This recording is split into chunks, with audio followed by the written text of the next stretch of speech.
Hello, everybody. I'm Krasi Attasio, and I have the pleasure to have with me here Helene Cierzo.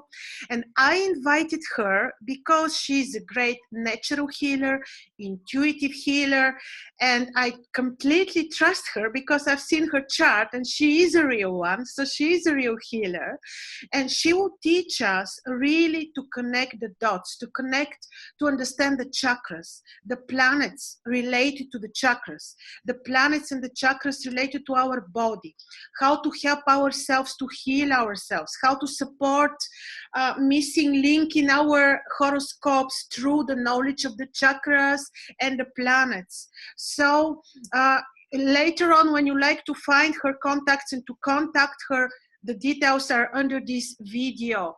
So please, Helene, I'm giving it over to you. Let's start about chakras, planets. It's my favorite topic. Gemstones, minerals. Let's connect the dots in such a good order so that people really can understand it and make use of your great knowledge. Thank you, Krasi. Thanks for having me here. I would like to talk today about the chakra system. And I think in modern culture, people kind of know what that is. You know, they've heard of it. Yoga is coming more into the Western culture. So today I wanted to talk about gemstones that, you know, we can work with for each chakra to balance them. And I actually believe that this is something that is good for everyone to do at least 2 times a year, balancing all the chakras, because, you know, just everyday stresses, we want to keep our body and our energy clear and open. And there's just a lot going on in the world between transits and life and, you know, being busy and emotional things that happen. So, you know, people care about what they eat and their health, but this is another way to work on healing yourself, is keeping these chakra systems in balance. And so first, I guess we can talk about, you know, each chakra, you know, starting at the base. We have the root chakra, and this is really about survival. Can we point where the chakras are for those who don't know? Maybe I can find a picture and share until we can. Yeah, okay. I could hold something up in a book, I think. I think I might have, I don't know. All right, please show us. Yes, thank you. So here's a great reference book, one of my favorites. And it has the chakra image here. If you're not sure which chakra, where they are, the root chakra is at the genital area, and the sacral chakra is in the area of the womb. I'll go into these deeper, but just quickly while I have this open.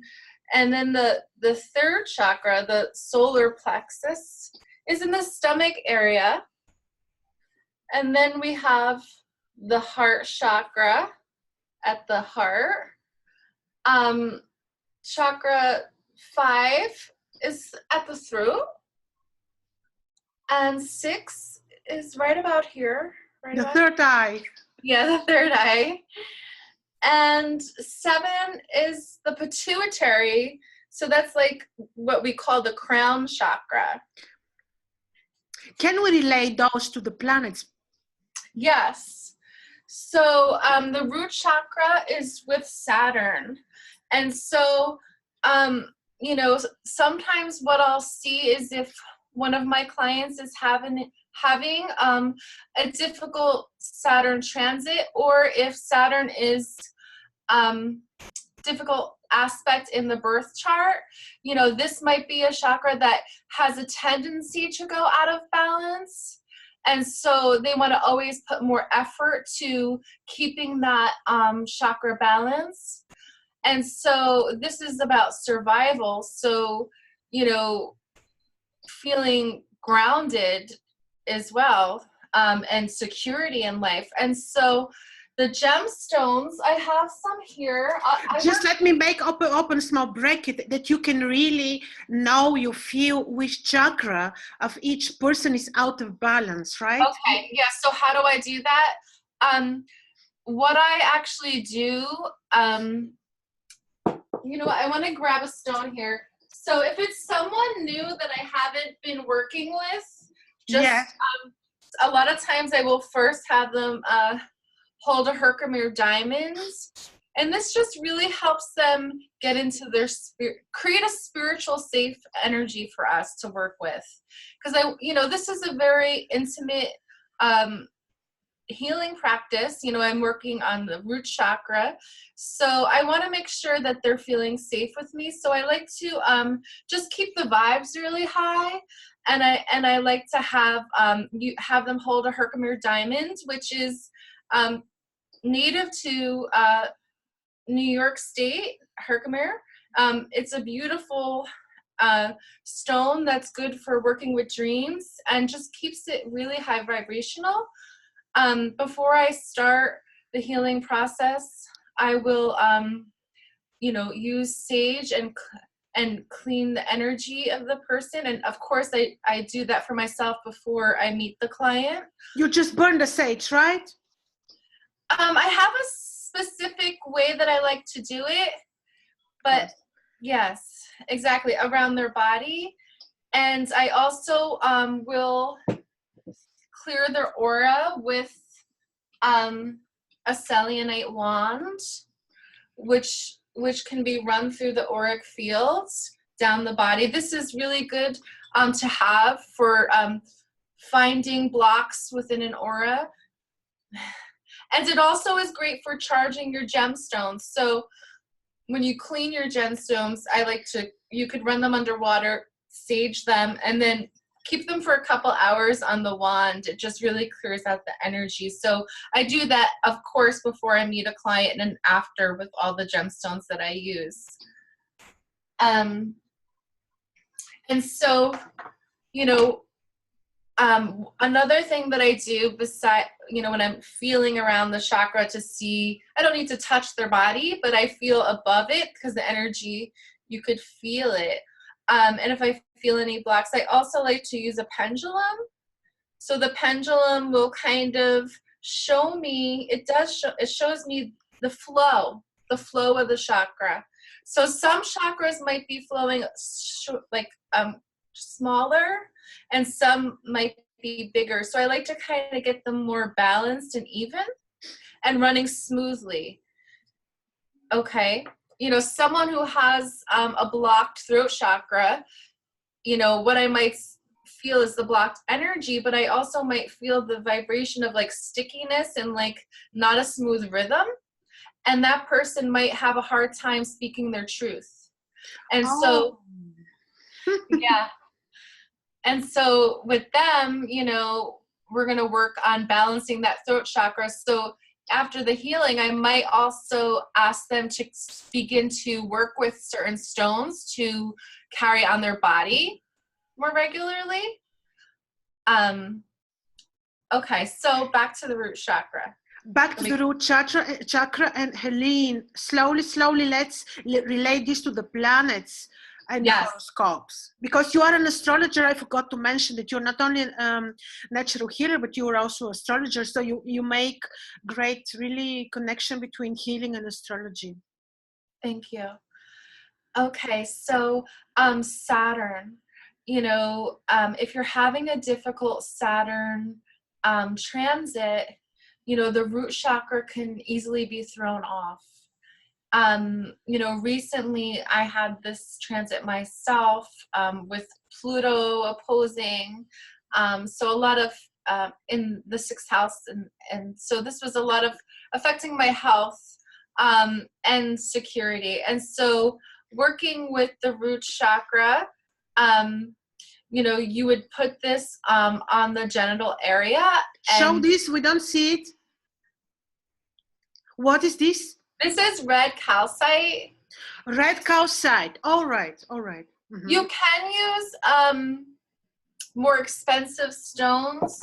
You know, I do have like a really but it's small, like can you see that? Yes. It's a higher grade garnet, so there's different grades. This is a more expensive, higher grade garnet. You can work with the garnet. Looks beautiful. I love garnets. Yeah. Right, isn't this pretty? And this garnet's another one very similar, but it has a little bit more of an orange. All right. But you can see how these are just a higher grade. Yeah, so you can use raw ruby. You can use raw ruby for Saturn transits that are tough for you. And so then you would work with this, and you would work with, you know, even if you can't be with someone like me that can do the healing work, you can lay on your bed and you can put this on the genital area, and you can meditate with it on and just kind of let that energy move into you.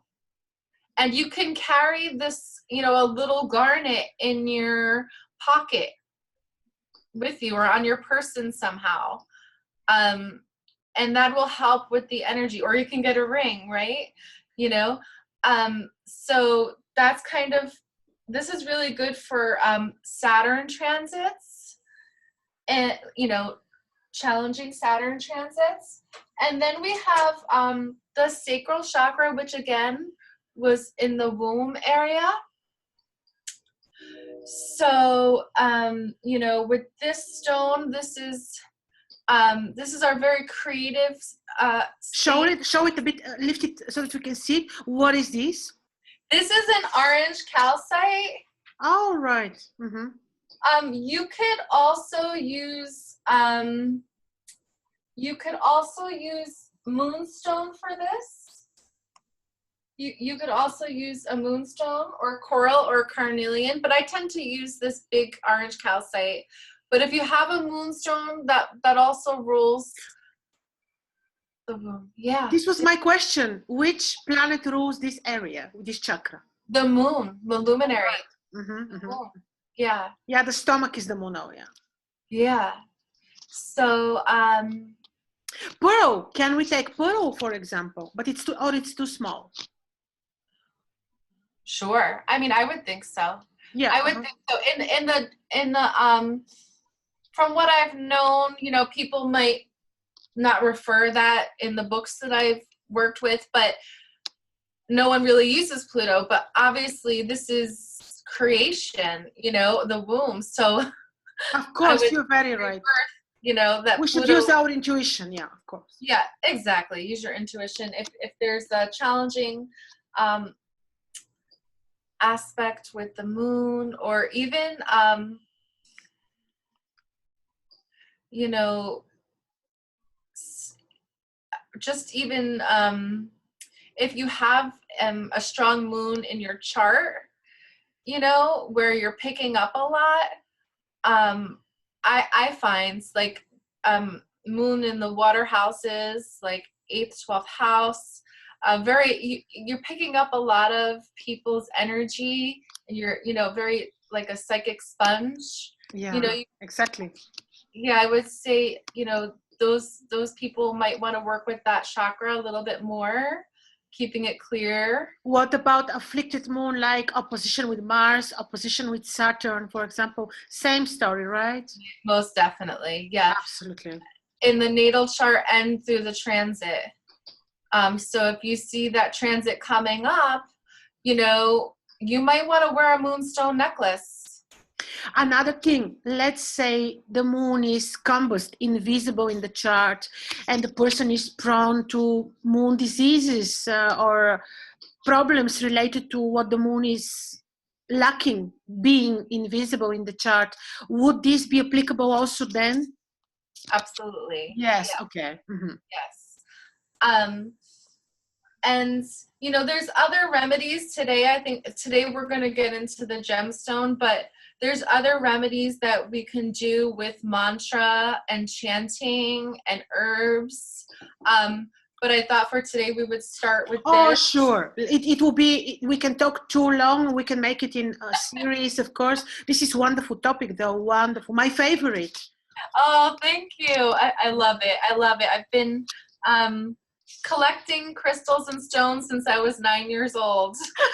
Me too. Me too. I have mountains. Right? Yeah. It's like a job to clean my crystals sometimes because there's so many of them. Okay. The solar plexus. And some stones I like to use. I think with the sun is quite easy. There are so many, the solar stones, right? Yellow in color and so many. But which one are you using? All right. I usually let my clients have a choice between the citrine and the honey calcite. I find that most of my clients prefer the honey calcite. It's gentler. And so if you feel disempowered, this might also be Pluto. If you're feeling think about it. If you're feeling disempowered, you're having, or eighth house stuff, right? Challenging, afflicted eighth house stuff where you're working on that second eighth house axis of empowerment. That solar plexus could be something you need to work on. When my solar plexus is off, like I will literally get a pain. Or if I'm around someone who I feel that is trying to disempower me, I will feel a pain in my solar plexus. And the natural, like without even thinking, have you ever noticed sometimes when you're around certain people, you might put your hands there? Oh, I will have to notice this. Yeah. I know that there are people which completely let me without energy. So this is... Yeah, exactly. And because I'm super sensitive, like I'm hyper aware of that. So, I've noticed like that's when I might start putting my hands there and protecting it. So if you have in the natal chart, say you have Mars square Saturn in your natal chart, or Mars in hard aspects, you want to, or the sun in hard aspects, you want to work with that solar plexus. And I really believe, and I have seen through evidence, that working with the gemstones can heal you. Oh, I'm sure. I also work with gemstones for astral magic, and it is truly amazing. True. This is ancient knowledge, which I'm so happy that comes back to. I know. Yeah. And and I think of how children, I work with children, and I was talking about a crystal in my gemstone, in my class for some reason. I'm like, what do you collect? We were asking what you collect. And I said, I collect, rocks. And all my boys were like, so do I. And I thought that was so cool. And they all collect, crystals. And I was like, how beautiful, these children. And just like I've been doing it since a child, it's just very innate that we're magically drawn to them, without knowing really why. So I kind of got off topic. No, but this is important because this is ancient knowledge. Like really ancient. In Mesopotamian times, people would use crystals for healing. They would make them in powder. They would take them, swallow them because... elixirs. Yeah, with the belief that the planetary influence is more powerful when they would swallow the powder of the gemstone. So this is so ancient. It's lovely. Yeah, I love it. So, you can work with the yellow or honey calcite for your solar plexus. If you feel disempowered in any way, take some time, sage yourself, Epsom salt bath, clear your energy, and meditate with some citrine or the yellow calcite on this chakra daily. And carry it on your person, especially when you're around people that you feel disempower you. Yeah. Okay, Venus, my favorite. Yes, mine Venus, too. Right, is the heart chakra. And the gemstones for the heart chakra are rose quartz.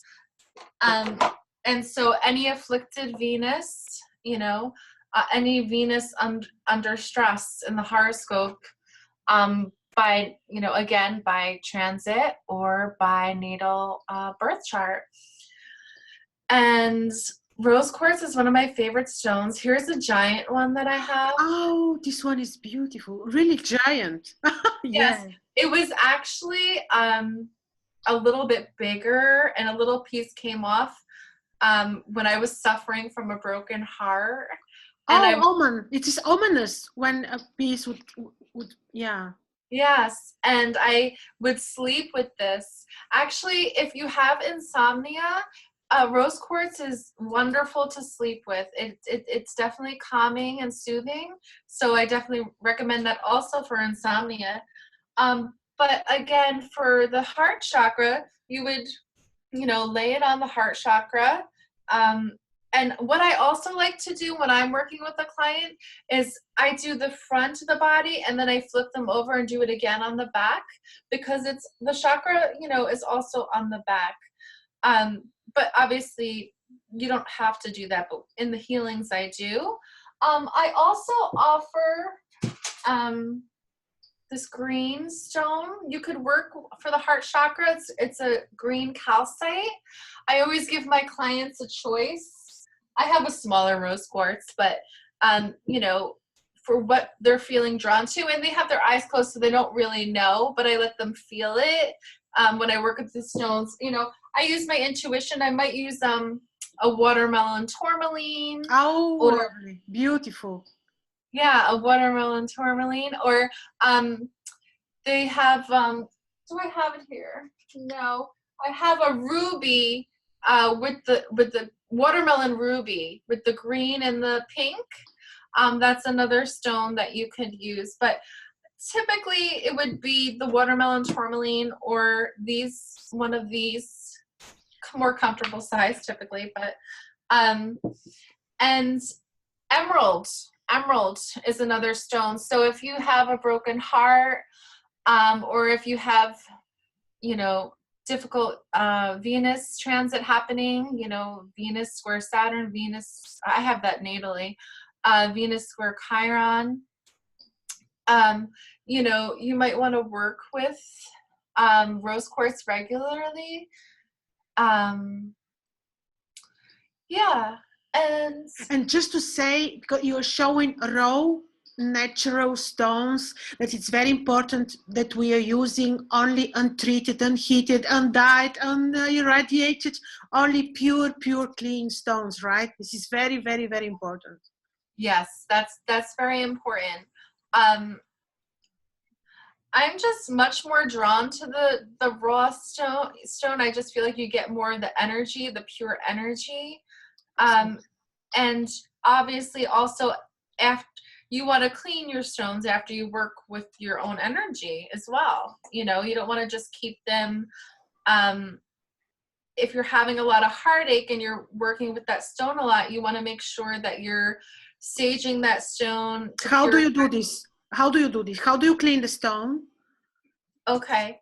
So what I like to do is I like to run it under water, and then I get my sage wand and I will sage the stone, and then I will lay it for a few hours on the selenite wand. Now, one thing that, I see people recommending sometimes is charge your crystals in the moonlight. No. I don't like that. No way. No. And so people who don't really know astrology,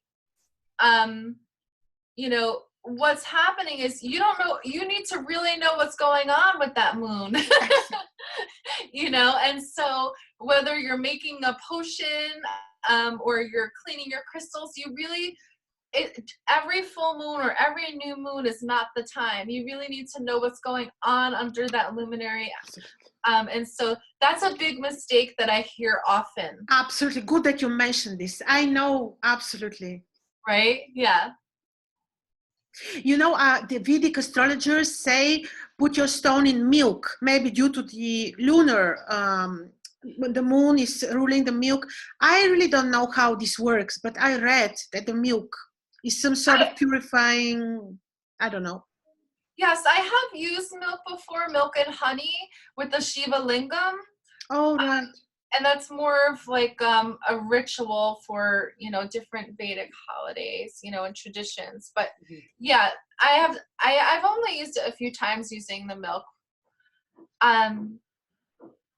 But I think they do that because it's an offering as well. Like the milk and honey is an offering to the gods. To the lunar god mainly, maybe, Yeah, because yeah, I think that's okay. And then so the throat chakra, Mercury, and I was speaking about this in the beginning. So, you know, if you have Mercury that, you know, is, you know, debilitated or in a bad aspect, or it's just not where you want it to be, you know, maybe it's in a planet that's not that strong. And you need to speak up, you know, you might want to work with that. yeah. Right? Because it doesn't have to always be an affliction. It could just be in a weak sign. Absolutely. Right? But there are times that you need to, maybe you have to give a speech, or, you know, you have to really refine your Mercury. And so you want to work with the throat chakra. And there's a few stones that I like for the throat chakra.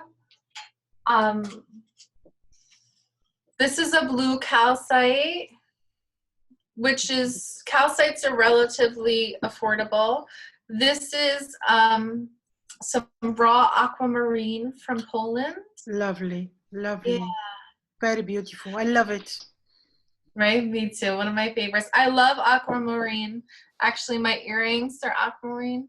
It's one of my favorites. Amazonite's another one. Turquoise. Okay. All the blue color stones typically are good. You can do what you feel drawn to or what you have at the house, I guess, you know. But turquoise, aquamarine, and the blue calcite are kind of my go-tos for the throat chakra. And again, you might want to bring that with you when you have to give your speech. You know, you might want to wear some turquoise earrings, or today I'm wearing my aquamarine earrings. Anytime that you have to do a lot of talking and you feel that you want to strengthen that throat chakra, it's a good way to do it. Absolutely wonderful. Yeah. Yeah. And then we have the third eye. And this is Jupiter or Neptune. So this is about, you know, intuition. If you want to work on developing your intuition, if you want to strengthen your intuition, you know, this is a really good chakra to work with your third eye. Also, if you're having challenging Neptune transits, you know, Neptune can make you foggy sometimes. Neptune transits, so you might, you know, you can work with amethyst. You can use lapis lazuli as well, which is a blue stone, but you can put it right about here. All right. This is amethyst. Okay. Yeah, this is amethyst. Here's one that I'll use when I'm working with a client. Very clean one. Yeah, a little bit bigger. See. Yeah, and you want to make sure the stones that you choose kind of are comfortable and lay flat. And that's why, you know, I have specific ones that are kind of my go-tos, because you don't want anything really uncomfortable and bumpy, you know. Of course and not. It's something to consider. But yeah, and any Jupiter or Neptune will rule the third eye chakras. Pisces, I suppose. Yes, Pisces. And then the crown chakra for Uranus transits. So if you're having, I'm having all my Uranus transits right now. But yeah, I I'm comfortable with it because I'm a Sun Uranus person, so it doesn't throw me off too much. But I love it. I love it. yeah, It can be very enjoyable 7 years period, you know. It can be very, you can enjoy knowledge, you can study a lot, you can learn new secret astrology, numerology, healing techniques. It's wonderful. yeah, I'm really loving it. It's been a few years now, Yeah.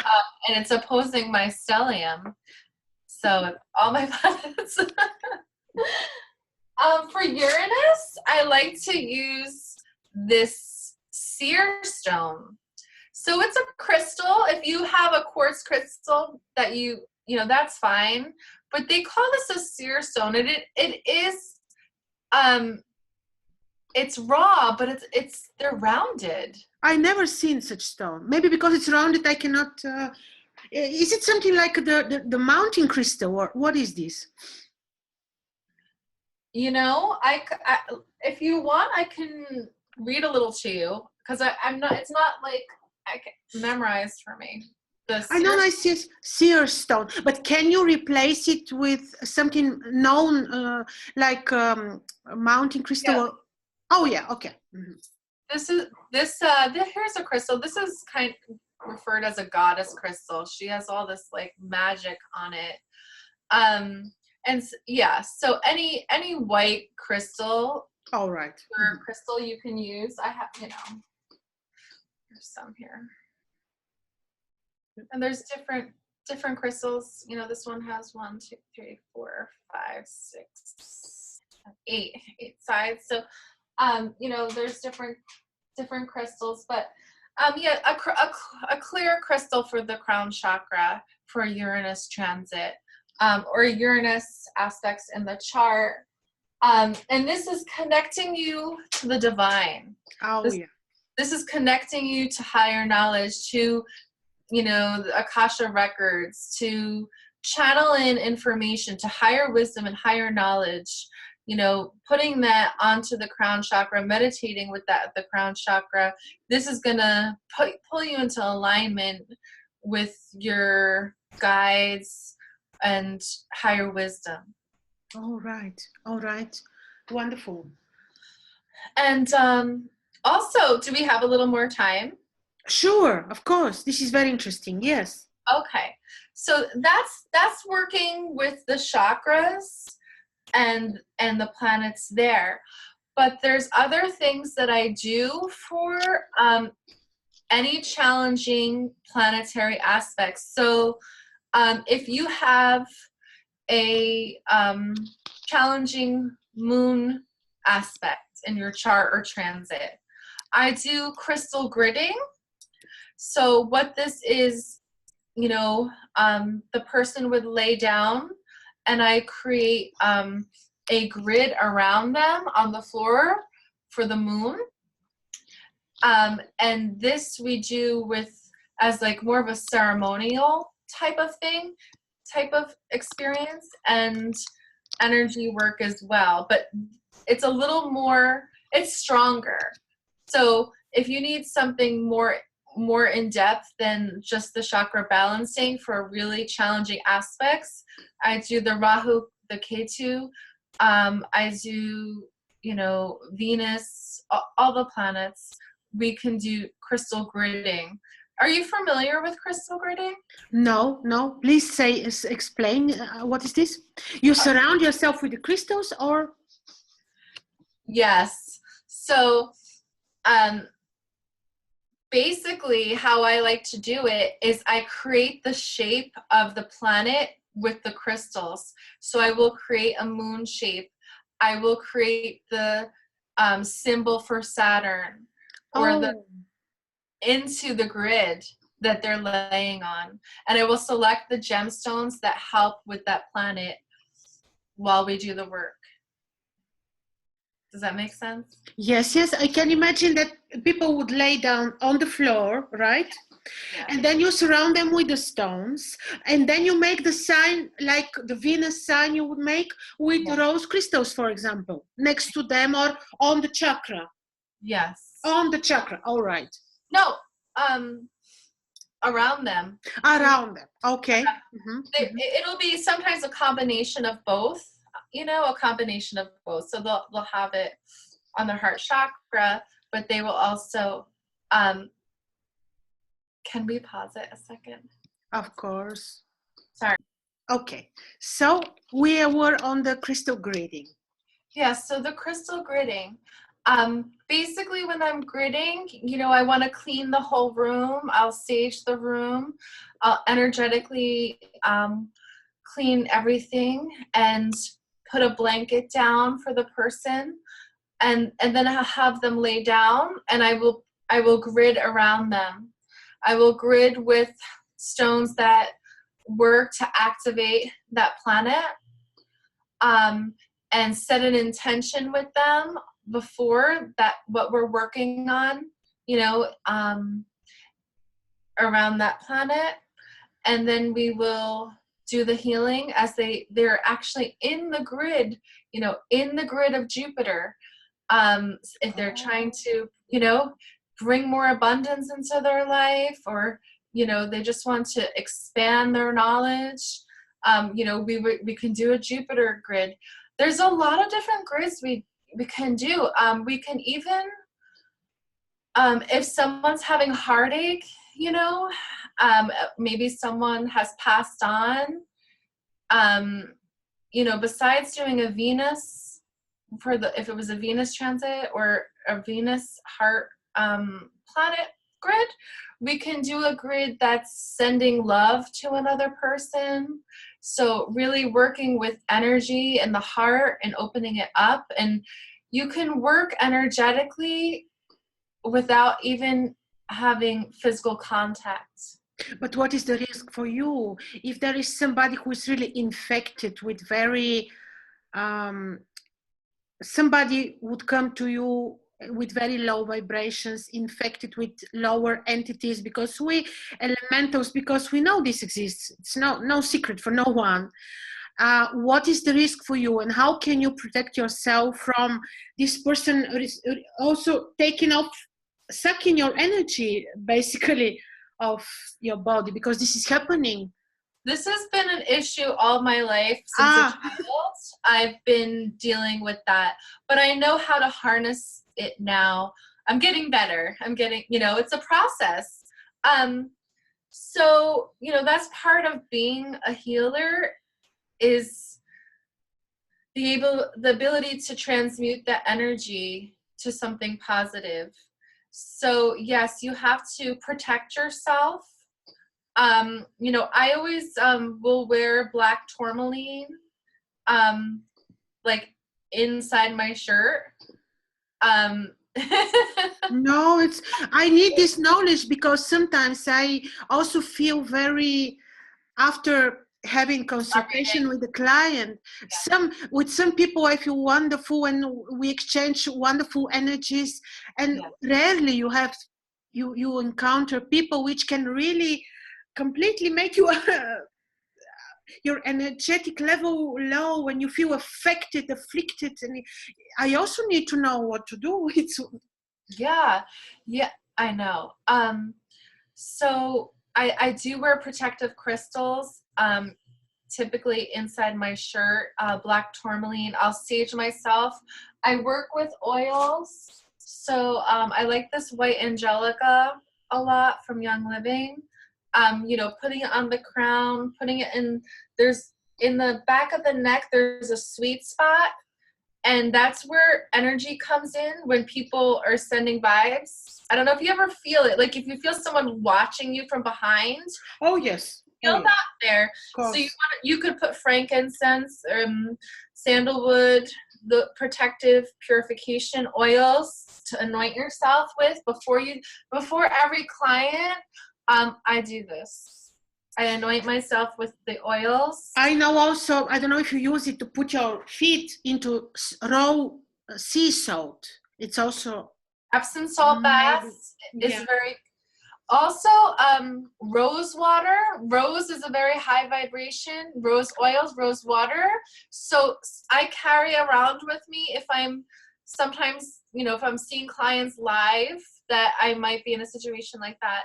I keep a bottle of rose water, and I will spray my aura. I'll even spray them, to uplift them. But rose water helps really well.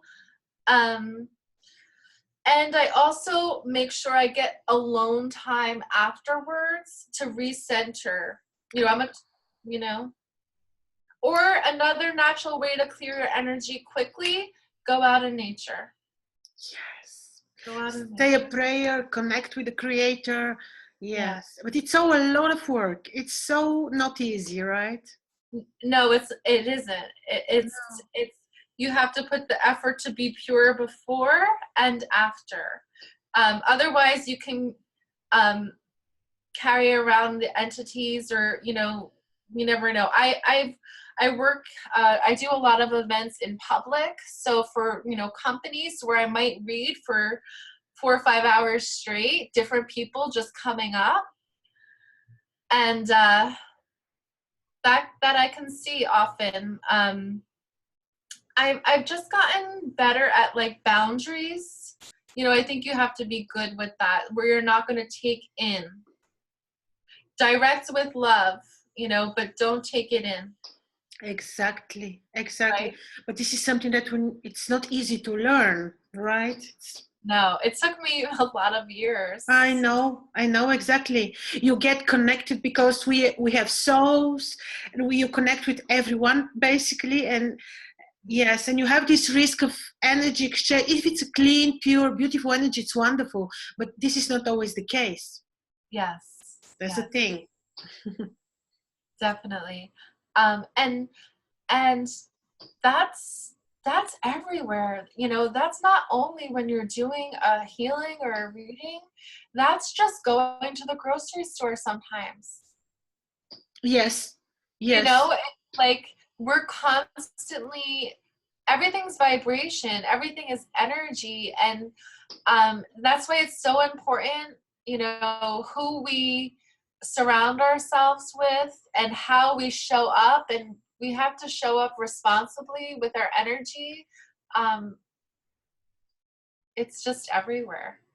When you go to bed, do you put specific crystals to help you? You mentioned the pink quartz, but what do you do to provoke good dreams, to get rid of nightmares? Because this is also related to the chakras. Is there a specific ritual that you do? And if you like, we will just close this chapter so that we open another one for the oils, essential oils and herbs, so that please advise, what do we do before going to sleep?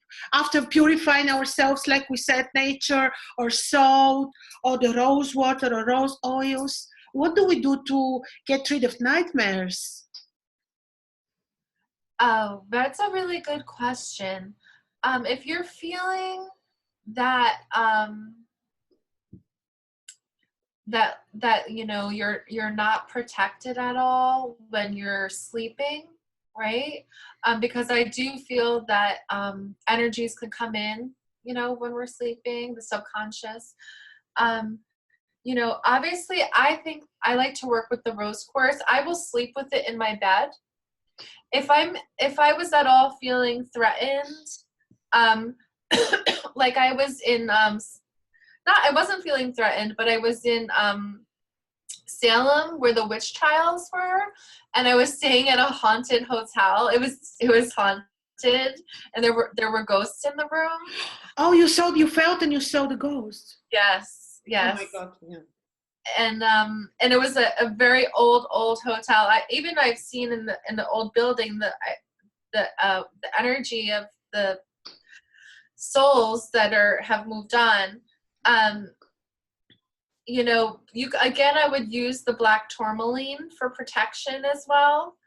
And just say a prayer and protect yourself and call in your angels for support. And my best advice is to surrender with love and put love out, and not entertain fear. Never fear, right? They sense the fear, right? Yeah. Yeah, they'll feed, that kind of energy will feed off fear. So you want to come into the heart chakra, come into your center, and you can imagine like a pink light around you. You can create like a bubble, like an orb of protection through your visualization. You could pick a color: white, gold, pink. You know, create this energy of protection, and just stay in the heart, and that definitely will help. All right. All right. Thank you so much. Let's close this chapter here so that we continue, because this was really wonderful and I'm sure it's so helpful and people can really do this. It's so simple to get all these gemstones and minerals and really follow your advices. Thank you so much, Helene. And people can find your contacts under this video. Thank you for having me, Krasi. Always a pleasure to talk with you. Pleasure. Thank you. Thank you.